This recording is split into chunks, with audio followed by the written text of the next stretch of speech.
Life can be a real adventure. Hot, fast, slow or sad. maybe sometimes even filled with ups and downs. But, according to psychiatrists, any part of life can be labeled a mental illness. Really? Like what? Let's say you're upset after a bad breakup. Well, that could be labeled depression.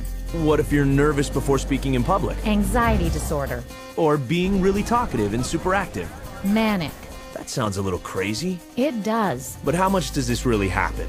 Let's go ask. How many people do you know that have been diagnosed with a mental disorder? Diagnosed with a mental, God, off the top of my head, maybe one person that I know who's been diagnosed with a mental disorder. Probably just one. So, yeah, maybe 2 or 3 people, maybe in the 3 or 4 range. 4 or 5, maybe 5. 6 people in the household. 6, 7. 10. A dozen or so. About 20. How about 30? Would definitely be in the hundreds for sure. The total number of people that I know in my lifetime has been diagnosed with a mental disorder probably fall around the range of 100 to 150, and I'm 23 years old. Wow. But where are these disorders all coming from? From Psychiatry's Diagnostic and Statistical Manual of Mental Disorders. It's 943 pages long and covers everything from depression and anxiety to stuttering, cigarette addiction, fear of spiders, nightmares, problems with math, and even disorder of infancy. All reinterpreted and many falsely labeled as a brain disease. But people do have serious problems in life. Absolutely. But psychiatrists reduce them down to something wrong with your brain. So let me get this straight. Psychiatrists have a book of life problems reinterpreted as mental disorders? That's right. Wow. Then it must be backed up by a lot of science. You'd think so, but it isn't. Psychiatrists at one of their recent conventions admitted to it. Listen to this. DSM is made up by committees of men who have political opinion, and women too, who have biases and political opinions. And so there isn't nearly as much science in DSM as there ought to be. Like in the previous one, people had a meeting in the bathroom and they decided that something should be in there, and then they would go and propose it to the whole committee. You have this kind of lumping together of several observations, and when you get enough of them in one tent, you got a diagnosis. DSM system is not the real system of the diagnosis. A lot of the disorders that are in there haven't necessarily been rigorously validated. It's just the best tool that we have available, but it is not perfect. It's so useless that if you give me a patient and the DSM, I'll make at least 20 diagnoses on the same patient. You have to take it with a grain of salt anyway. It's actually getting more and more complicated. We're left with diagnosing things on the basis of checklists and questionnaires, which leaves us sort of out of, as you said, the rest of medicine because we don't have a biological test. Amazing. The lack of science in the DSM is actually an open secret. Here's what some professionals have to say about it. The DSM is a sham. It's been described as a house of cards. Why? Because the diagnoses are theoretical.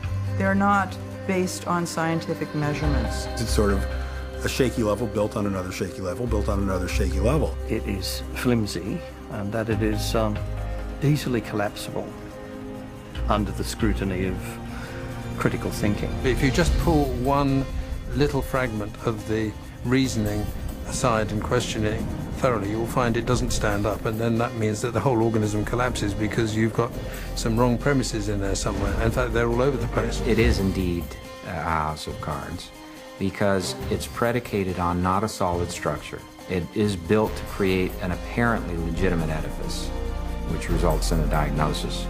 But any serious inquiry will show it to be illegitimate.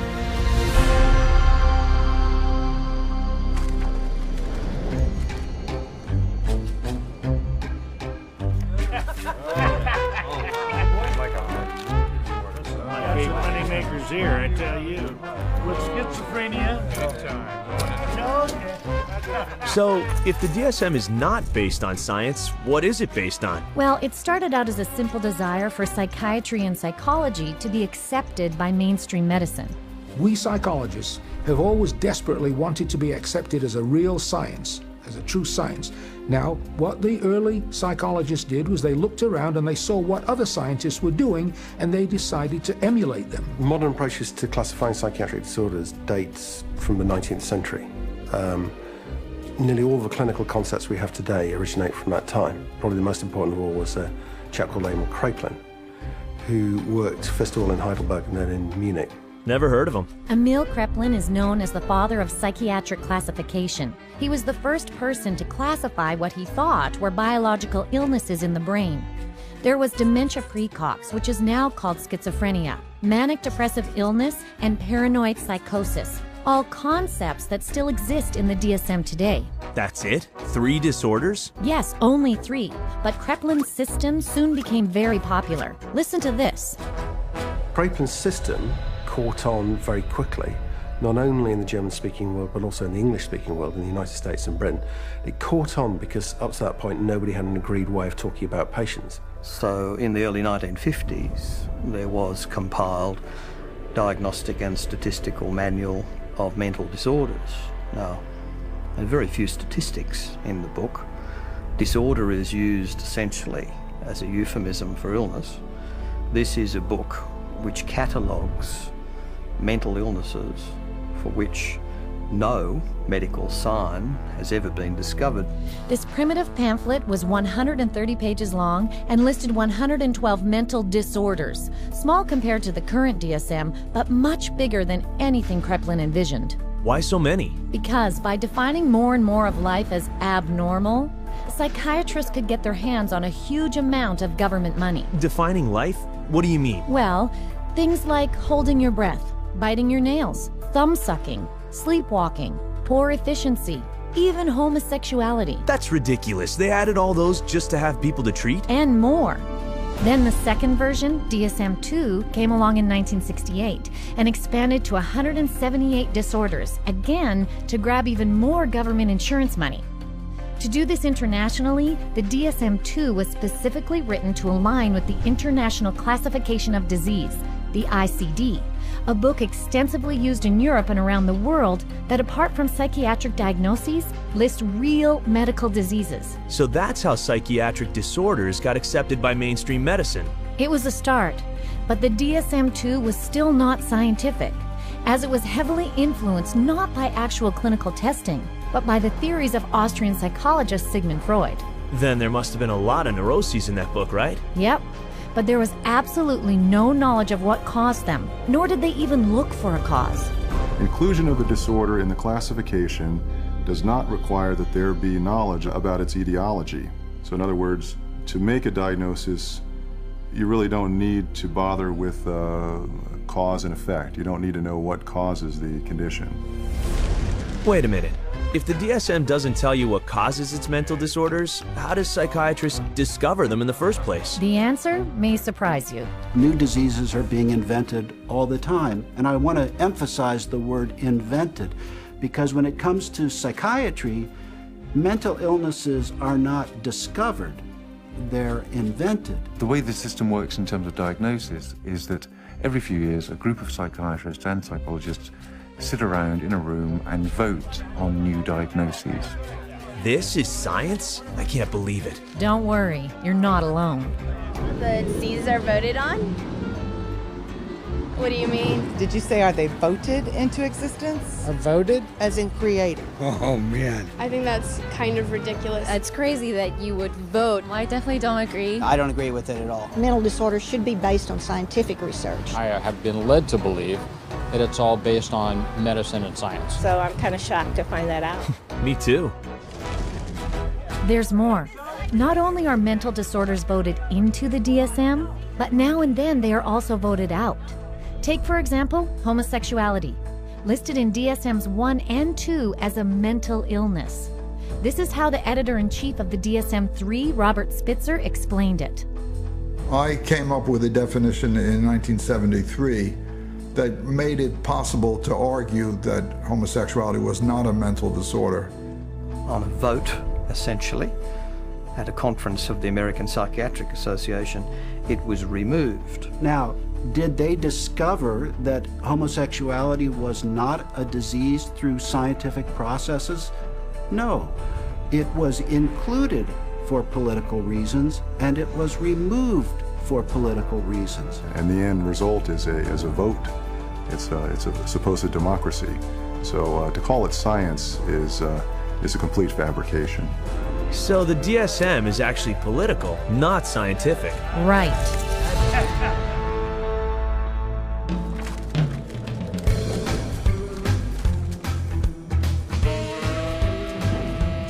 I thought psychiatrists wanted to be seen as doctors. You're right. That's why they had to make their manual look much more scientific. Which it wasn't. So what did they do then? Well, they decided the DSM's next edition was going to be completely different. It was a decision that would change psychiatry forever. If you roll the clock forward to the 1970s in the United States, basically at that time psychiatry was in very poor shape for a number of reasons. First of all, it was held in very low regard by other members of the medical profession. So psychiatry was the sort of thing you did if you couldn't succeed in any other area of medicine. And people such as Robert Spitzer in America made it very clear that the time had come essentially for psychiatrists, being doctors of medicine, to practice medicine.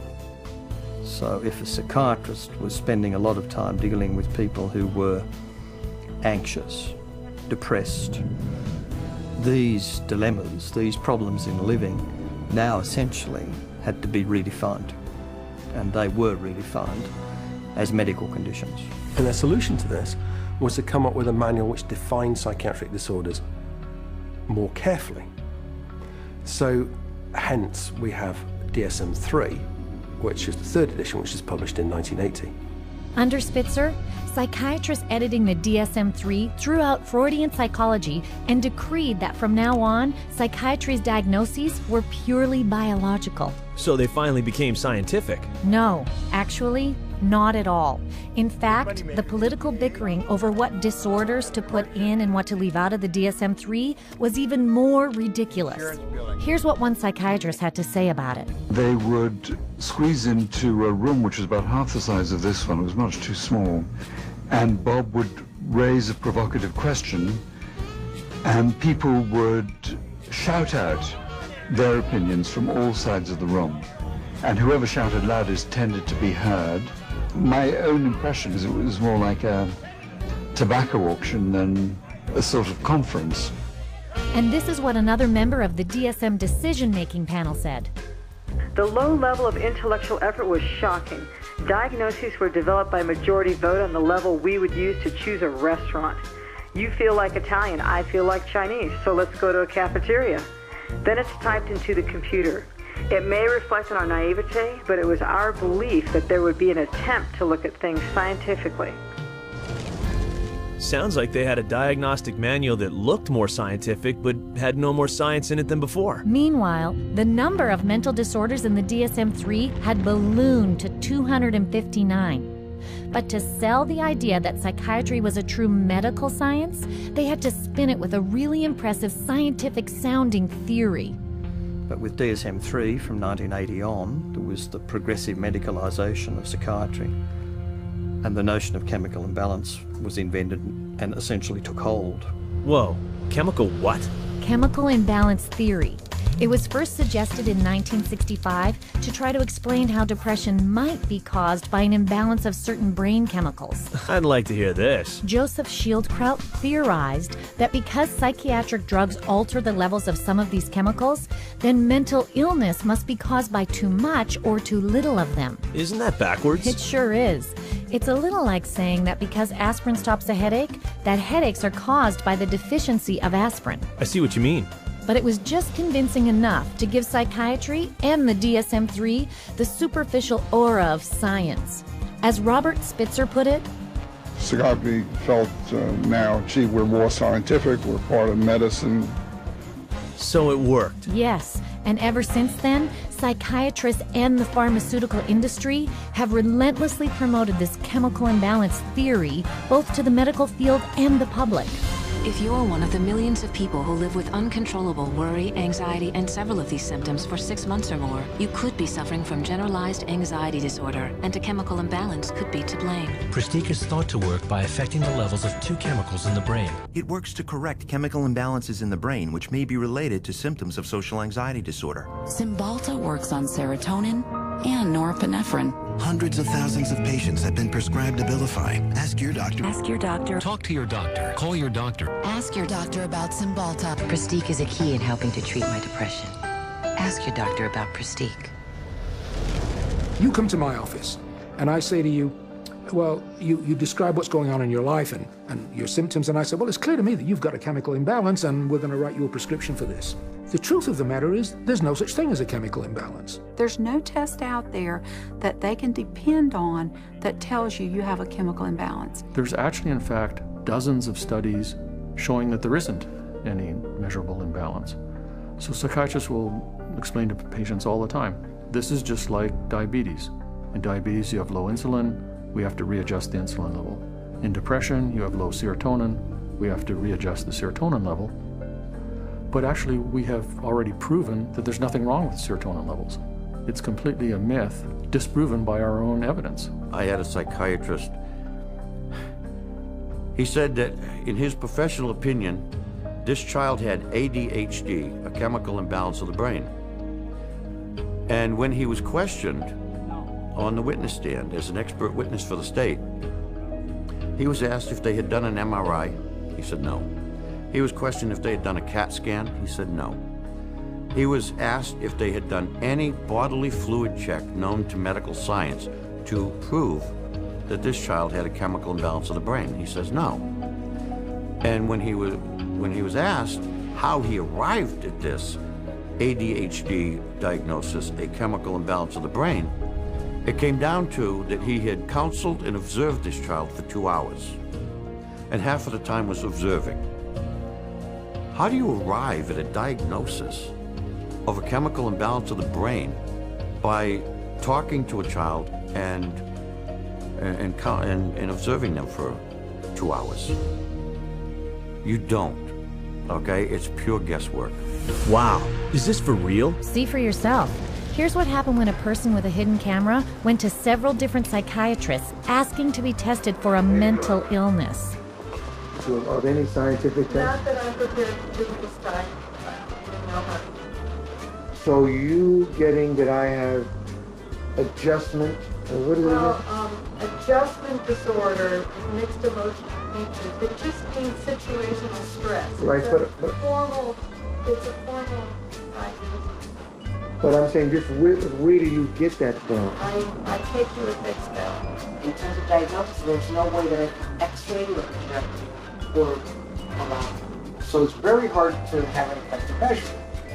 Because whatever's going wrong, it's happening in there, and we just can't go in and open up somebody's skull and scoop something out to measure. Right now, we don't have an x-ray or a blood test. That doesn't mean that the diagnosis is not clear.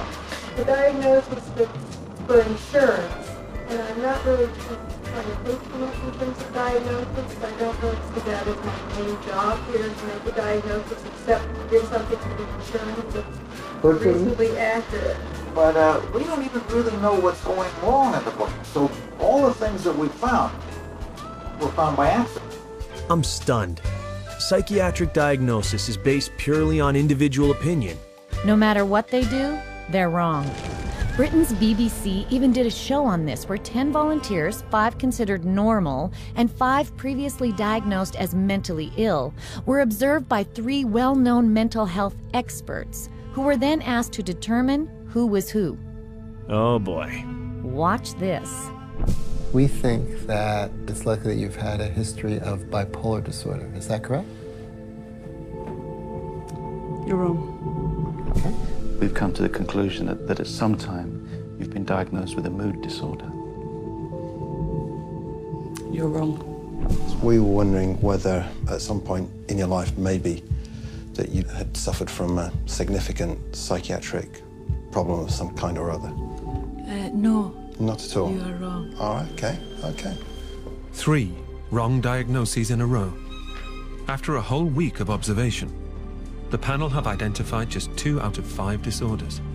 So much for science. You got that right.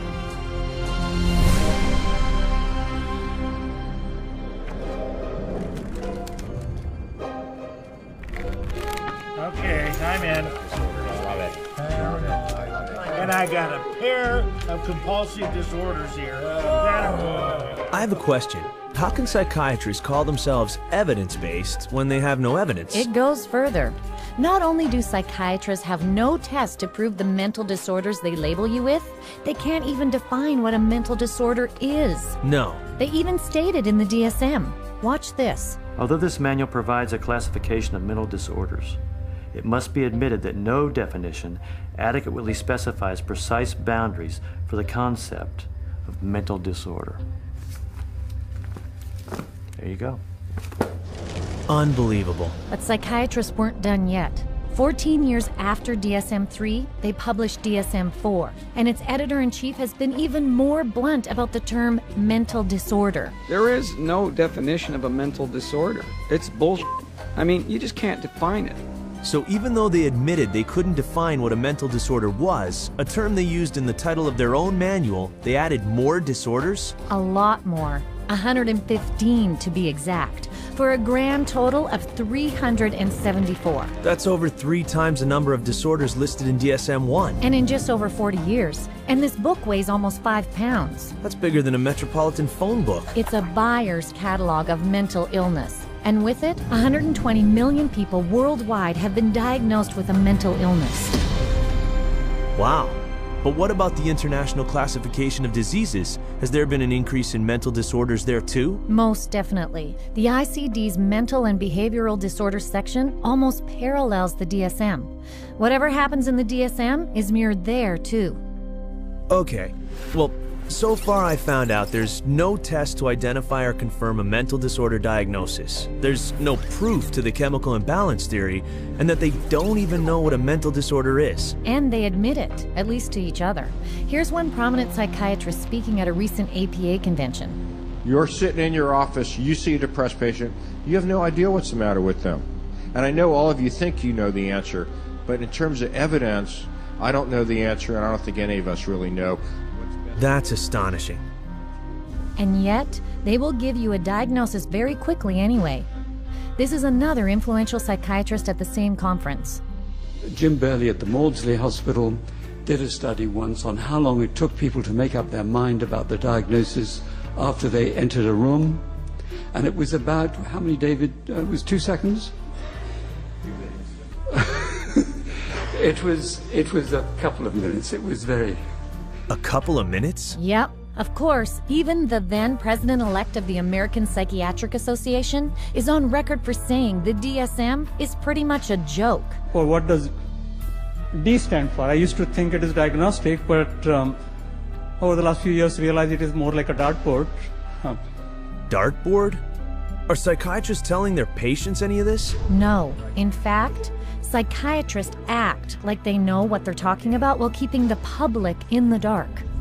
I was sent to a psychiatrist who saw me again for maybe about 15 minutes, talked to me how I was doing at 7 years old, and I left with a prescription for Ritalin. Probably within the first 15 minutes, he diagnosed me with having an anxiety disorder and put me on prescription medication. The amount of time it took for the diagnosis was, I'd say, probably within 10 minutes is, I was diagnosed with anxiety, with depression, within 10 minutes of speaking to the psychiatrist, and I was put on those drugs immediately. I received numerous different diagnoses from different doctors, and each one gave me a different drug. I didn't have to undergo any tests. I didn't even have to sit there and I didn't have to ask any questions. It was just, that's what you've got, and this is the drug. They really didn't talk to me. They were always talking and questioning my mother. It was all about getting the information from her and not from me. It doesn't make sense to me. I researched it, I done my research, and I still can't fully understand how you can diagnose somebody with a short attention span. There was never an explanation. Nobody really knew what it was or why it was caused or how did you get it, why did anybody have it, and what could anybody do about it. Just here, have some medicine and go away. And I was put on, a horse's dose of an antidepressant called Effexor, 450 milligrams a day. They say if you're on 300, you're comatose. It wasn't always Ritalin. It went from Ritalin to like Wellbutrin to Concerta to Adderall. I remember asking these doctors, is there any other way we can do this? Is there any other therapy? Is there something we can do that won't make me feel so badly, that won't give me all these side effects and just horrible sensations through my body 24 hours a day? Is there something else I can do that might be not having to do with medications? Doctor said, no. See, what you have is very complex. You have a chemical imbalance in your brain that the only thing that can correct it is medication. Wow. Lots of diagnoses, but all you seem to get is meds. Right. Today, a psychiatric diagnosis really means a psychiatric drug. The whole question then becomes, okay, if we apply these labels, what next? And the what next tends to be, you get a prescription. And the prescription is for a drug that doesn't work very well and is toxic. It's like a 1-2 punch.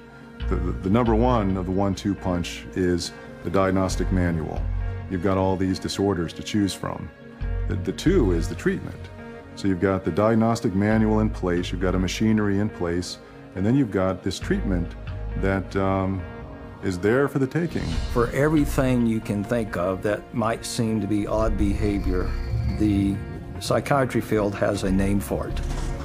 And then for every name of every diagnosis you have, there's going to be pharmacology behind it, and they have a pill for it. Let me fan it out and pick a card, and there you go. Here's your label, and there's the drug that we'll give you to go along with that label. 98%, maybe 99% of people will get a diagnosis that justifies the use of a medication, and also a follow-up appointment.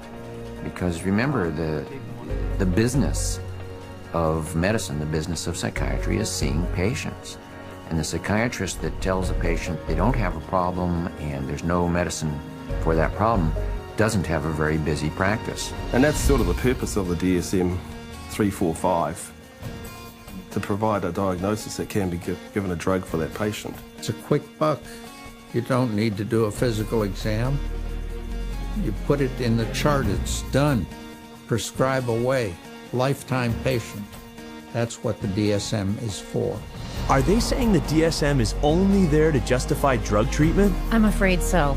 Wow.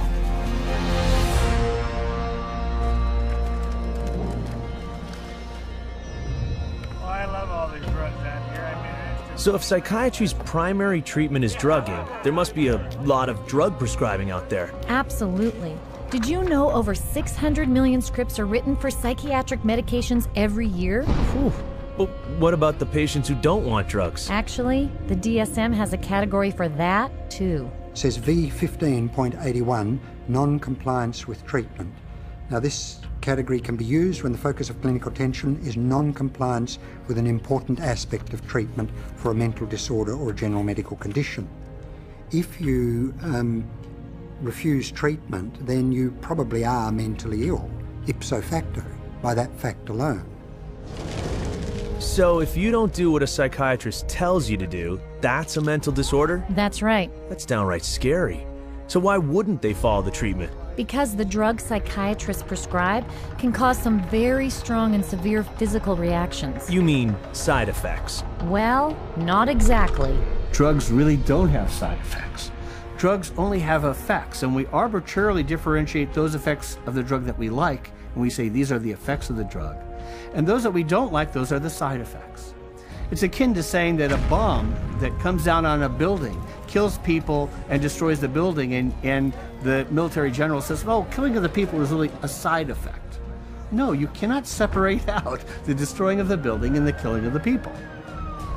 And so these are not side effects, these are direct effects of the drug creating disaster. People think antidepressants are going to make them happy, but it's not what they do. They numb them down, and then in themselves there's a withdrawal state from the antidepressants. They just become like robots, some of them. They're not actually able to experience the whole variety and range of human feelings and emotions and work with them and express with them and share them with others.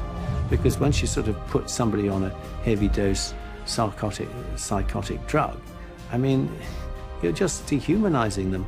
These are very potent, very toxic medicines, cause on themselves diabetes, high cholesterol, cause what's called a metabolic syndrome, truncal obesity, premature hardening of the arteries. They affect the heart and the lungs and the kidneys, and you never know exactly what to expect. Most psychotropic drugs lead to massive weight gain.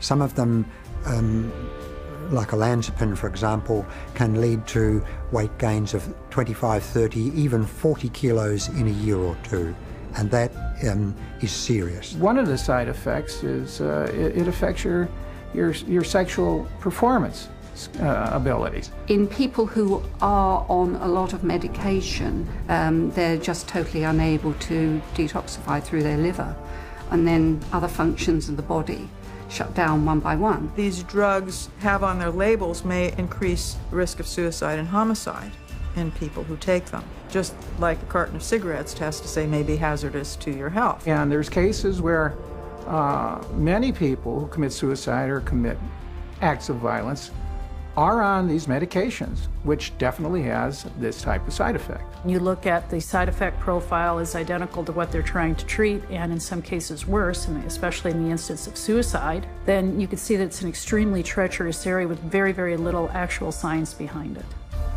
Are you kidding me? These are dangerous drugs. Yes, and there have been thousands, maybe even millions of victims who came to psychiatry for help, but were given drugs that ultimately destroyed them. People such as Candace, on Zoloft because she was nervous before tests. Stephen committed suicide 19 days after being placed on Prozac. Julie, planning for college, hanged herself after only 7 days on Zoloft. Matthew, 13 when he hanged himself. Matt, a 21-year-old on a mix of psychiatric drugs. Caitlin, on Zoloft and Trazodone. Beth, put on Paxil for sleeping problems. Matthew, after starting Lexapro. Charles, on Clozaril. Caitlin, a 12-year-old. Megan, Aaron. Wait. This is insane. Are you telling me all these people who killed themselves had been taking psychiatric drugs? Yeah. An estimated 42,000 deaths a year have been linked to psychiatric drugs. Wow. That's over 3,000 people a month. They should take these drugs off the market. Absolutely they should. But because these drugs are by far the main treatment psychiatrists offer their patients, they downplay the risks, and their patients pay the price. When you get on the psychiatric drugs, you feel just like you don't really want to live anymore. Like, just depressed all the time, and you feel sad. You don't feel like you're in your own skin. It almost feels like you just want to come out of your skin all the time. Get really bad headaches, I'd start shaking, I wouldn't sleep very well, I'd have nightmares. I had started shaking really bad, and it was like uncontrollable, you know, and it's like, I don't understand why I shake so much. It brought on the symptoms that I was trying to escape from, very severe. I'd go through spells where I'd just be completely just dead. There would not be me there. I'd just be standing there and there would be nothing. I think we all have emotions, happy, sad, you know, situational emotions in life, and it didn't allow me to experience them. Don't experience tears, you don't experience a lot of laughter. It just makes life real flatline. I described to a friend of mine as like waking up in a manila folder and it's a cloudy day. Everything is boring, unmemorable, unspecial. It changed me. It changed who I was. It changed the essence of my personality. You know, it just started making me worse. And I got in such bad fights with my brother.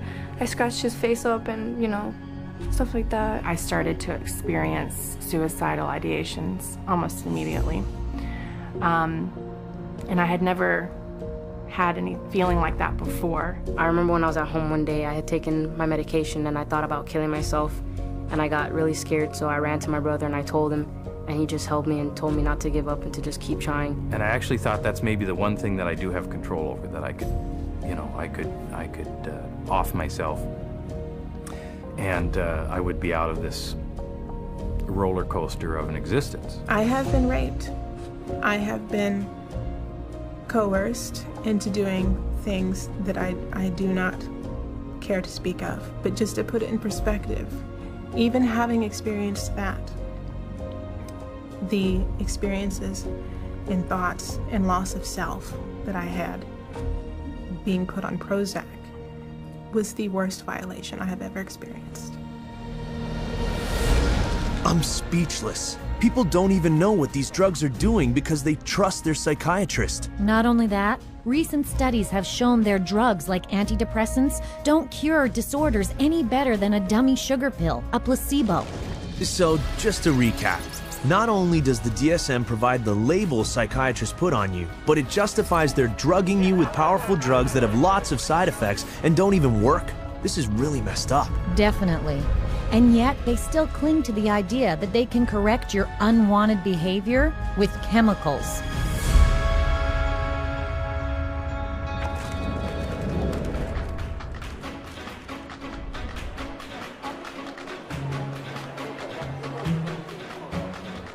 Naturally, psychiatry appeals to the pharmaceutical industry, since now they can market and sell drugs for each disorder named in the DSM. I know those marketing campaigns, they're everywhere. Yes, but if you'll notice, they're also marketing the disorder. Drug companies advertise DSM disorders in print, on television, and the internet, urging them to talk to their doctor. They put their paid experts on talk shows to talk about the latest mental illness epidemics. They plant newspaper articles about them and even hire psychiatrists to conduct studies and write papers to give the disorder the air of science. Because if people think they have the disorder, they'll ask for the drug. Exactly. The pharmaceutical industry markets disorders. Because if you can market a disorder, then you've got something to sell your product to treat. So people will suddenly come to think of things they previously didn't regard as a disease state as a disease, go to the doctor, see the psychiatrist then prescribes the drug that the drug companies have received FDA approval for, and everyone is happy except for the patient. They're all working together, the psychiatrists, the pharmaceuticals, and one feeds the other. So again, job security for the pharmaceuticals and also job security for the psychiatrists. And it's not just drug companies pushing these diseases. One psychiatrist, Joseph Biederman, created and popularized a disorder called pediatric bipolar. He actually said it can begin from the moment the child opens his eyes. Bipolar, as in mood swings? For children? Unfortunately, yes. In just 9 years, Dr. Biederman fueled a 40-fold boom in the number of children labeled with bipolar, most of whom were prescribed powerful antipsychotic drugs meant only for the most seriously mentally ill. I had no idea. The psychiatrist editing the DSM-4 admitted the DSM's part in creating the child bipolar fad. Well, we learned some very, very painful lessons in doing DSM-4. But inadvertently, I think we helped to trigger 3 false epidemics. One for the childhood diagnosis of bipolar disorder. Too late now, isn't it? For many kids, yes. And since psychiatrists claim that mental disorders like bipolar can't be cured, psychiatrists and drug companies have made customers for life. So it's a natural partnership. Absolutely. Drug companies provide tons of research money to psychiatrists, who then come up with even more diagnoses to treat with psychiatric drugs. Drug companies have become increasingly dependent on mental illness diagnoses in order to maintain their profit margins.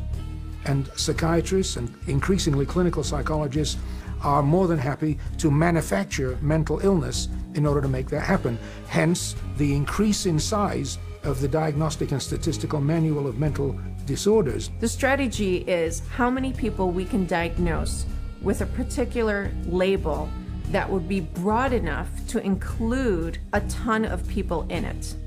And the mentality behind that is the sale of the pharmaceutical drug, which eventually becomes the treatment. These drug companies are making a lot of money, and they're spilling that money and sending that money to people that will help support their cause. So it's not a surprise at all that they have infiltrated so many of the committees within the DSM and so much of our own medical education. Wait a minute. The drug companies have infiltrated the committees of psychiatrists deciding on what disorder to list in the next DSM? On DSM-4, 56% of the committee members had personal financial ties to pharmaceutical companies. the very industry that stood to gain from the 115 extra diagnosable mental illnesses that were voted in. So of course you see more diagnoses that will be treated with drugs. And way more symptoms listed for each one. The whole world is being made crazy, really. And we have these proliferation of categories which have become more and more encompassing, encroaching in ordinary everyday life. There isn't a human being on the planet who doesn't have at some point, if not several points, in a day or a week, distress. It's part of being human. But to say that because you have this distress, that you now are diseased? If you take a god man in India who wanders around with a shawl and meditates for 17 hours a day, drinks rainwater and engages in some kind of spiritual or religious discipline or practice where he might roll on the ground for 100 miles to a holy place, people there don't persecute those individuals. They accept them as people engaged in religious practices. But here, if you took those same individuals in India and you had them walk across a campus in America, they would immediately be arrested and put into a psychiatric facility because they're manifesting psychosis. This varies by culture. What do we want to straitjacket everybody? Is everyone going to be the same? What about people that do have a little bit odd behavior? Is a little odd behavior bad or dangerous? It's just different. You want this thing to cover, all manner of aberrant human behavior. So if you can cover every bit of it, then you're going to have the best chance possible to a billable unit of service. And by the way, just in case you don't fit into any of their categories, there's one more they can stick you with. Naturally. This is number 301.9. 312.9. 292.9. Bipolar disorder, not otherwise specified. Gender identity disorder, not otherwise specified. Disorder of infancy, childhood, or adolescence, not otherwise specified. Not otherwise specified. What the hell does that say? They don't know. It's kind of like a catch-all. It's the garbage can for the leftovers. There's even a box for people that don't fit in the other boxes. To me, it's insane. This is like rubbish to me. This is scary to me. This is hackery, quackery, dockery. That's pretty bad science if your categories are so weak that you need a miscellaneous category to pick up all the loose ends. Yeah, like ADHD, not otherwise specified, eating disorder, not otherwise specified, mood disorders, not otherwise specified. You can always use the NOS, the not otherwise specified diagnosis, and that's a billable service. Not otherwise specified means that you're sort of at sea to some extent on the exact diagnosis, meaning it doesn't fit into any of the categories you've established. Unspecified mental disorder. You see, that's considered a disorder. Having nothing wrong with you is now a disorder. That's what this says. Can you believe it? No, I can't believe it. There's a category called unspecified mental disorder, as in, we're not describing it for you. That's a mental illness too? It gets crazier. According to the DSM, you could also be diagnosed with a mental disorder it doesn't even list. You're kidding. Listen to this. These diagnostic criteria and the DSM-IV classification of mental disorders reflect a consensus of current formulations of evolving knowledge in our field. They do not encompass, however, all the conditions for which people may be treated or that may be appropriate topics for research efforts. It's even in the language of the introduction, it's basically saying we're trying to have a diagnosis to cover all the bases of anything that somebody could come in complaining about, which is, again, entirely backwards from how medical diagnoses are come to. This DSM isn't even close to medicine, is it? Nope, it's pure marketing.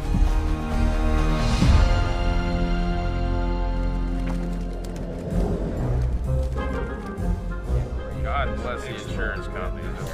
You get these multiple personalities that you call insurance companies. Insurance bill like that, big money right there. Something still bugs me.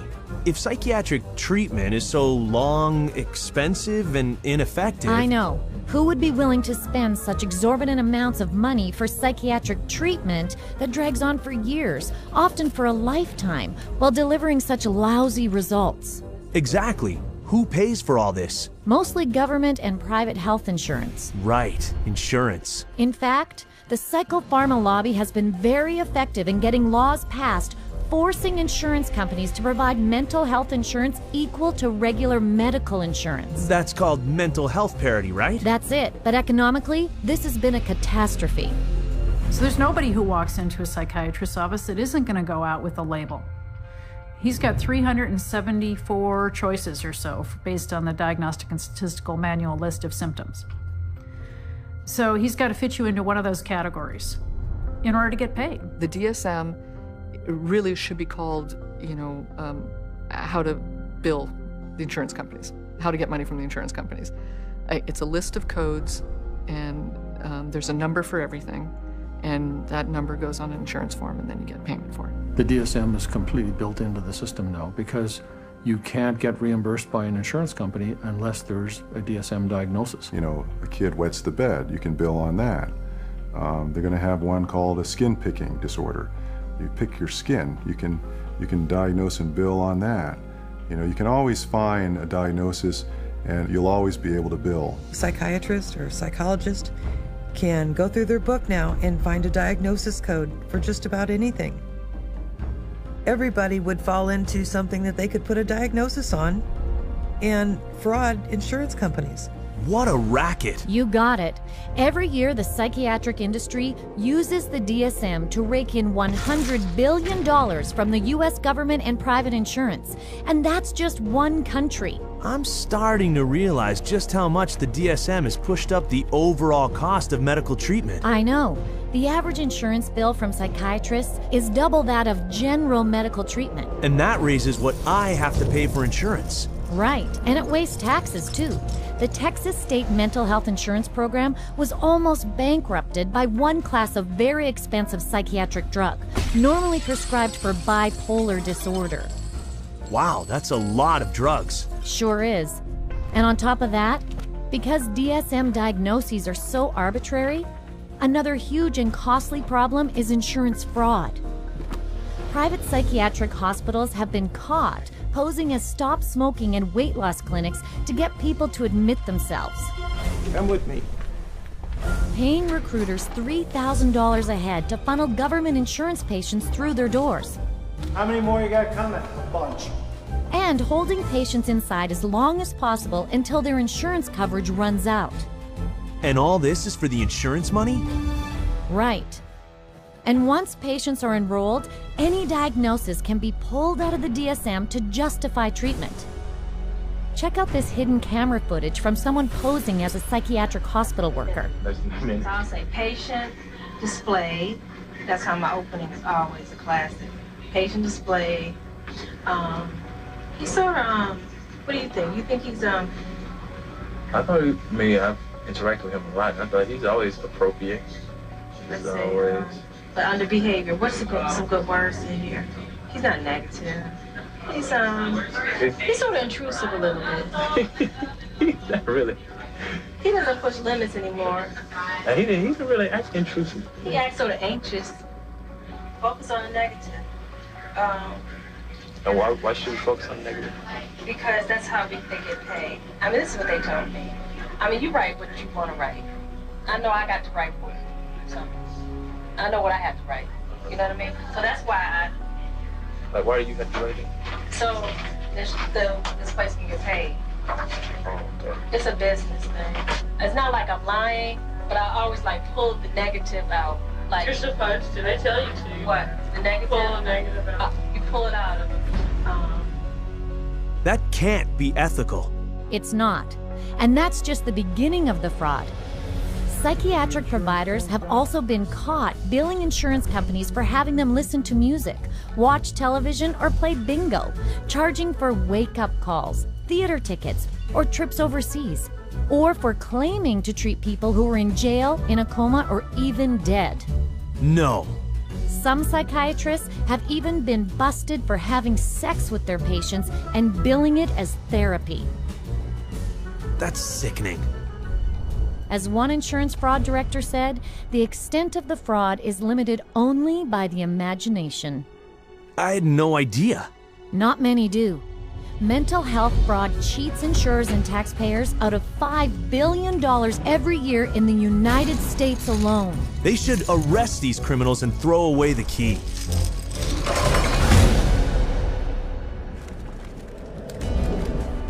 It's the Diagnostic and Statistical Manual of Mental Disorders, the third edition. Did I mention that psychiatry has also been very successful in using the DSM to infiltrate our court system? The courts too? Yep. The clinical diagnosis of a DSM-4 mental disorder is not sufficient to establish the existence for legal purposes of a mental disorder. That's a very interesting point. Basically, what the authors are saying here is that the material in the DSM has no utility in the courtroom in deciding guilt or innocence. It should not be used in courtrooms as part of the legal process. Wait a minute. Didn't the DSM just state that it cannot be used to establish the existence of a mental disorder in a court of law? Precisely. And yet, it is used all the time. Yeah, like in the insanity defense. More specifically, not guilty by reason of insanity. How about custody battles, civil commitments, probate court? She doesn't currently suffer from any type of mental illness that would make her a danger. I've read about psychiatrists appearing in court on opposite sides, each using the DSM to bolster his case, yet each accepted by the court as an expert witness. There was no evidence, as far as I could see, for psychosis or delusions.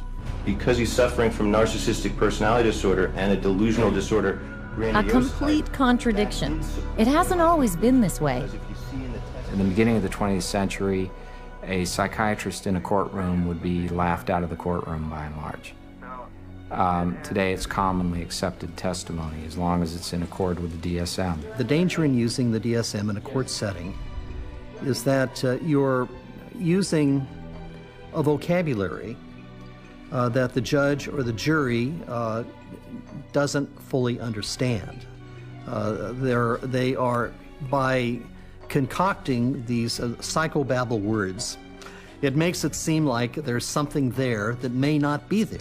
The courts have allowed all this junk science to come into the courts, and they've made case law on it, and once the case law is made, we're stuck with it until it gets overridden. They come in with tests, they come in with their diagnostic categories from the DSM, and they say, we've done tests, we've determined that this person has this numbered malady, and therefore they do. And there's almost no way to pry a judge out of accepting that. When a psychiatrist makes a diagnosis in court, is that the person is sent to a mental institution, deprived of liberty, and we have no idea whether he's guilty or not. On the basis of DSM diagnoses, someone is involuntarily committed to a psychiatric institution every 40 seconds. That's just so wrong. And anyone, anytime, can lose everything because of the opinion of a psychiatrist. Listen to this. I went to a stop smoking course at Vanderbilt. And the doctor, the lady that ran the program said that she goes, you need to be, we need to get you on a stop smoking medication. So she prescribed me Zyban. Well, after the fact, I find out that Zyban is nothing but this really powerful antidepressant called Wellbutrin. Yeah, I stopped smoking, but I had no idea the hell. I mean, the hell. The hell's gates were being opened when I started taking Zyban. I had been clean and sober for 18 years. You know, just never considered that. But something about that, I started experiencing the craving to drink again, and my life fell apart. Divorce, relapse.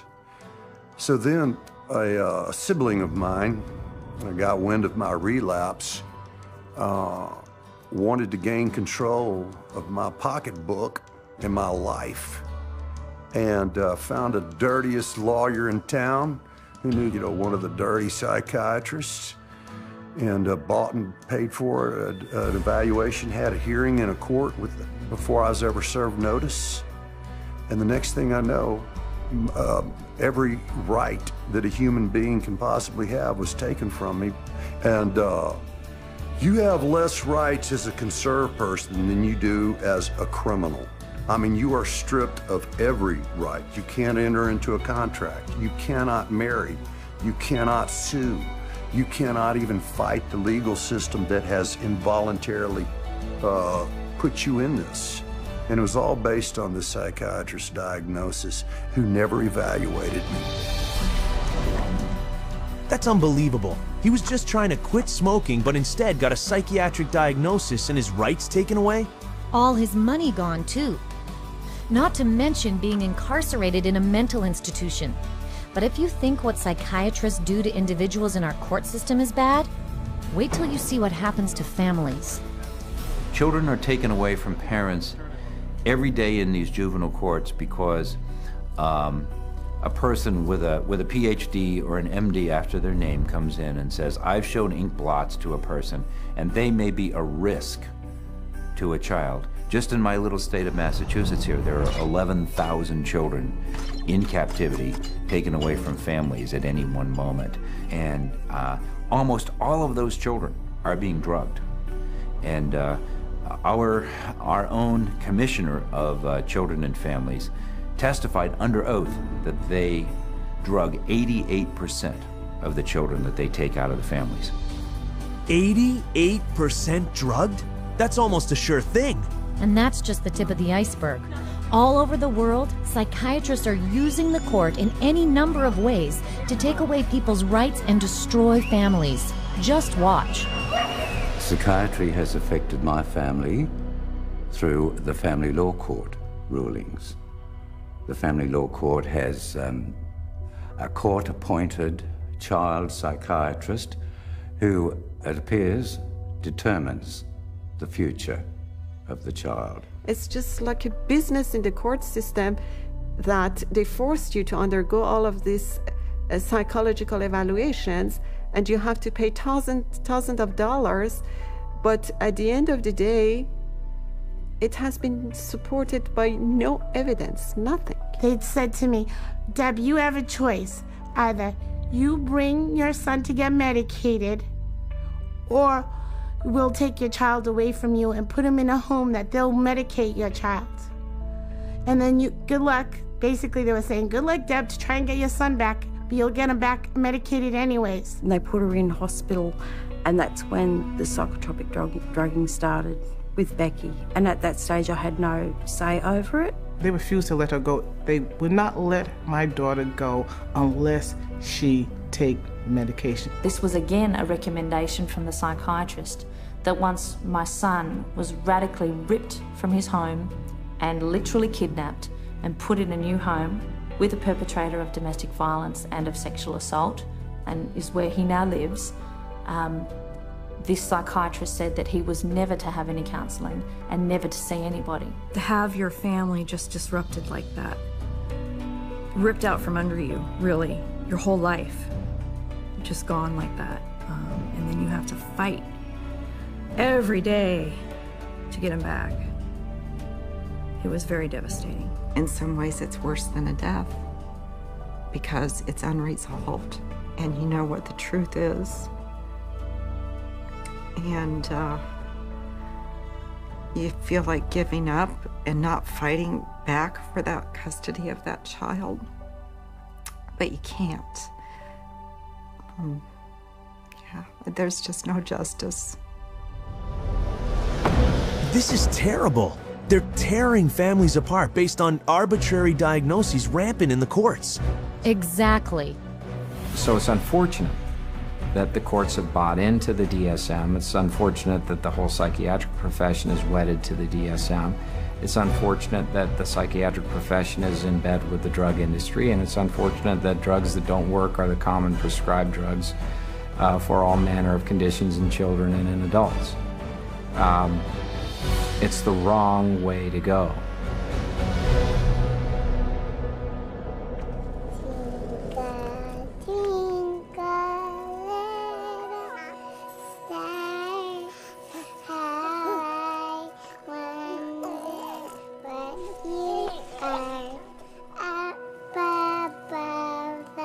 no, not them too. Unfortunately, yes. Children are now a huge target market for psychiatry. The number of childhood disorders listed in the DSM has skyrocketed from 3 disorders in 1952 to 44 today. That's 15 times more. And yet, the DSM basically admits it shouldn't be diagnosing children. In early childhood, it may be difficult to distinguish symptoms of attention deficit hyperactivity disorder from age-appropriate behaviors in active children, such as running around or being noisy. We basically don't know the diagnosis from normal childhood. That's what that's saying. Attention deficit hyperactivity disorder. That's what psychiatrists call kids who don't sit still in class, fidget, run, or climb a lot. Basically childhood behavior, right? Right. And 20 million kids worldwide have been labeled with some mental disorder. So instead of letting kids be kids, psychiatrists are now telling parents their children are mentally ill and need psychiatric drugs. It used to be that you were on the playground, you had the weird kid, you had the shy kid, you had the goof off, you had the hyper kid. You can't have that anymore. Now it's all medical diagnoses. For them to come up with new diseases and new issues and diagnosis in their book, it doesn't correct bad behavior, okay? They can give children all the pills they want. It still doesn't correct bad behavior. The thinking still is, you must fit into this mold. And if you don't fit into this mold, there's something wrong with you. And if you're not the person who designs the mold, too bad for you. A child is labeled and then they're brought to professionals who are trained a very particular way. They're all being trained that if the child fits into this category, then we should consider putting them on Ritalin because that's what they do. That is the protocol. The way the Ritalin will be marketed to the parents is that they will say, this is a drug to calm your child down. What they won't say is that methylphenidate is a form of speed.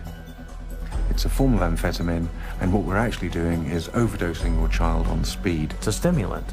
So naturally it's going to increase heart rate, increase blood pressure, and you put a kid out on a football field on a hot summer day, and his risk of having a cardiac event of some sort has just gone up. You know, I heard that stimulants given to kids diagnosed with attention problems are chemically very similar to cocaine. Yeah, and they have such a high potential for abuse, they're listed by the US government in the same category as morphine, opium, and methamphetamine. So who are psychiatrists gonna drug next? Babies? Exactly. They're using what they call Diagnostic Classification 0 to 3, or DC 0 to 3. It's like a mini DSM for babies and toddlers. Listen to this. We already targeted our school children with ADHD and bipolar. That's already done. That was done 20 years ago.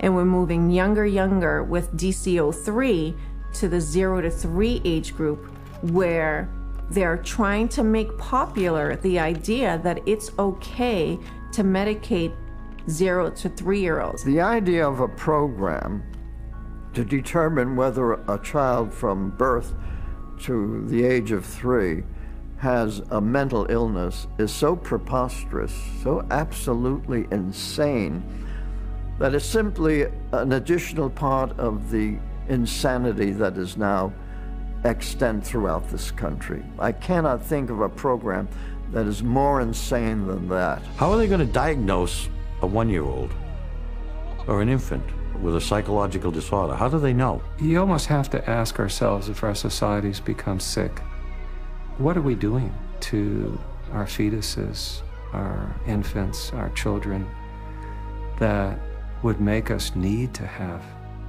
psychiatric medications? We're rolling dice with life. We're rolling dice with our children who can't even discuss it with anybody. They have no control. They are the helpless victims, and the ones who are supposed to protect them and care aren't armed with the facts. If parents knew all this, they'd be furious. You bet they would. But watch out, because the DSM also says you could catch a psychiatric disease from your children. You can't be serious. It's in the DSM.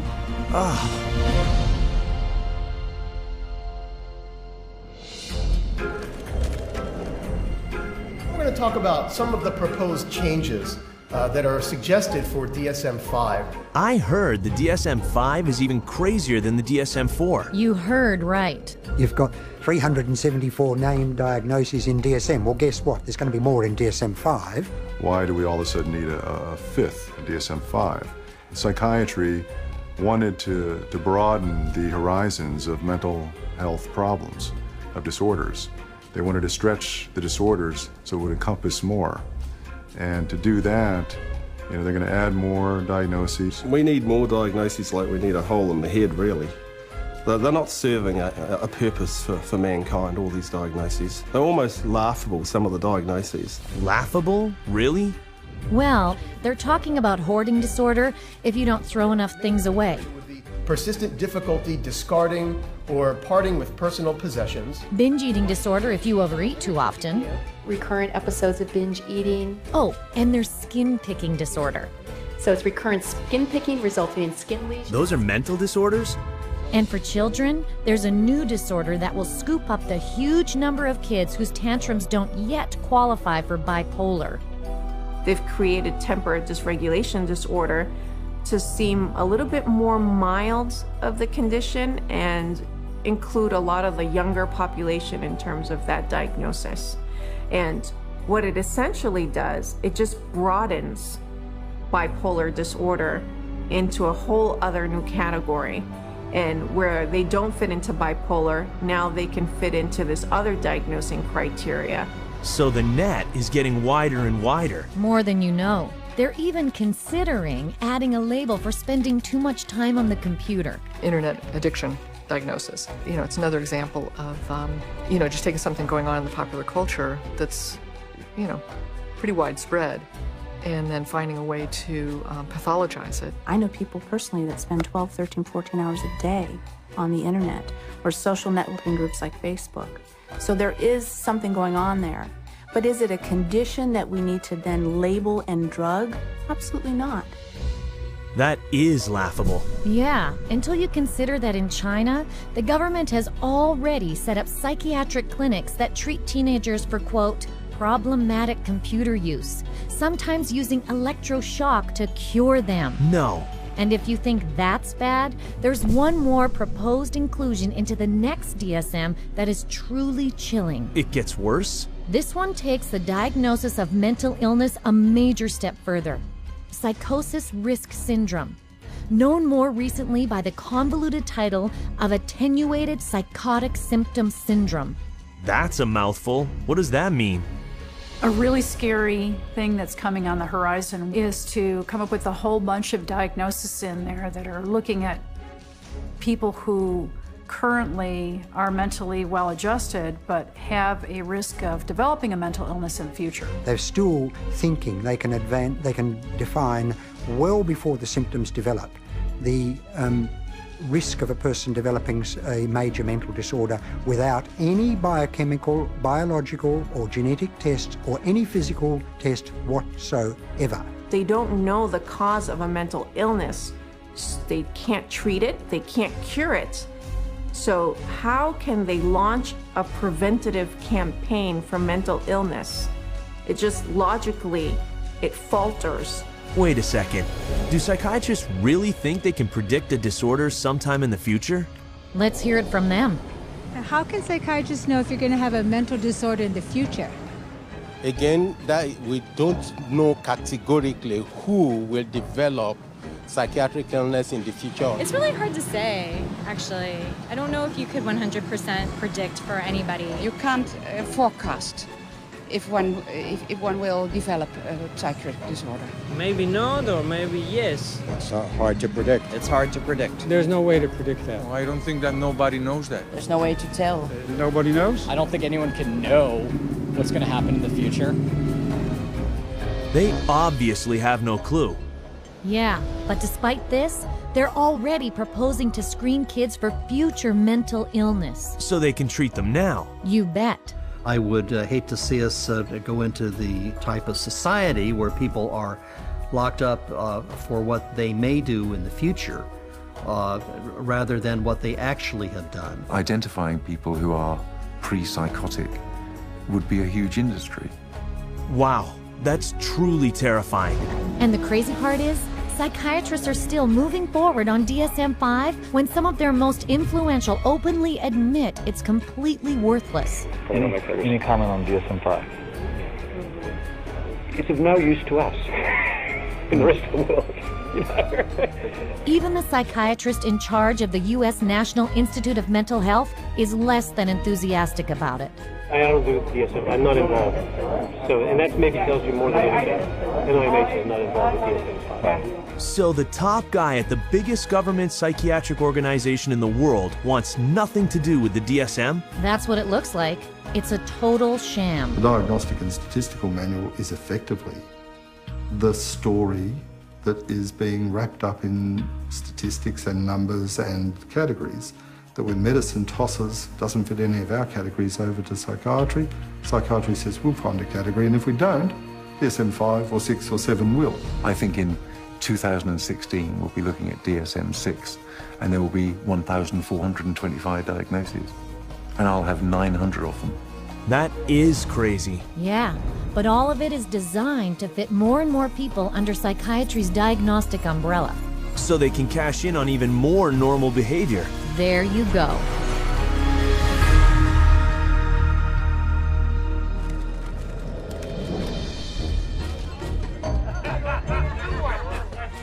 So, if the DSM is so completely useless, why are psychiatrists...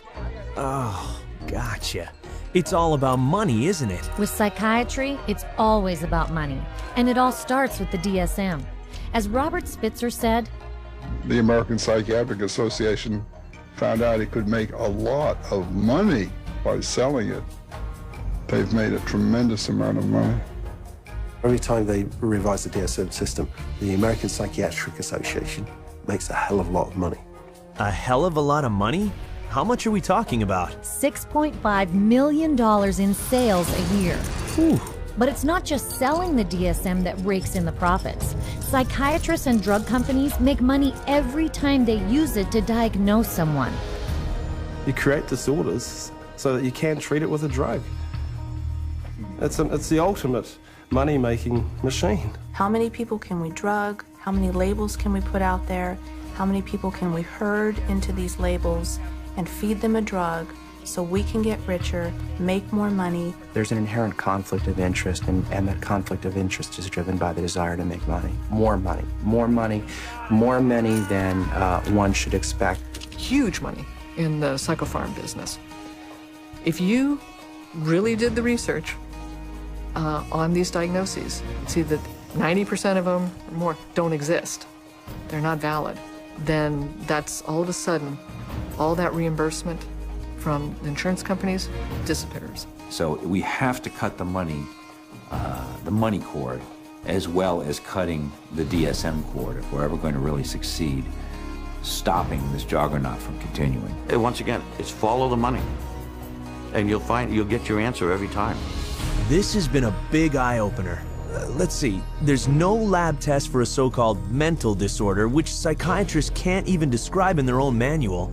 The chemical imbalance theory is totally bogus, and yet psychiatric drugs that supposedly balance your brain chemicals are being prescribed to people of every age. Yeah, to the tune of $84 billion a year, adding an overall increase of $10 billion to health premiums in the United States alone. And we are paying for all this through government taxes and higher insurance bills. That's right. The entire psychiatric industry uses the DSM to haul in $330 billion a year.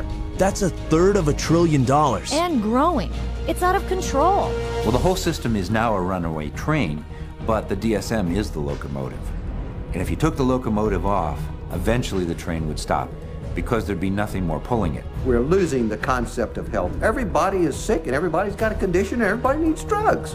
You're going to end up with a whole society that's going to basically have to be led around by the hand. But who's going to lead them around?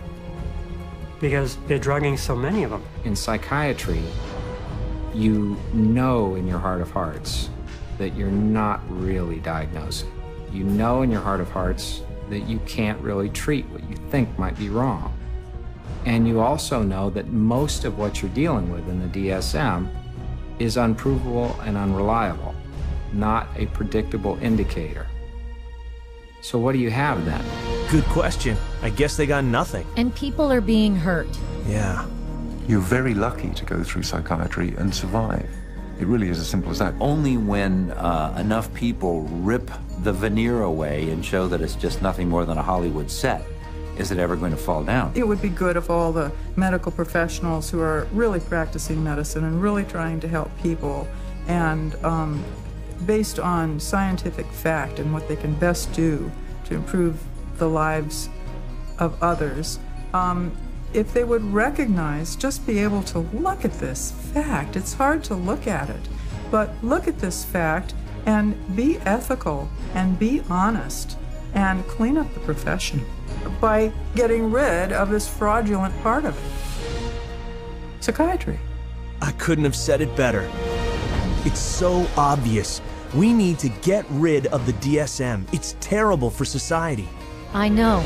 In spite of its incredibly shaky foundation, the Diagnostic and Statistical Manual has literally impacted every part of our world. Our schools, our governments. Our court systems. What about the media and the military? Those too. Basically, our entire society. And all without a single person cured.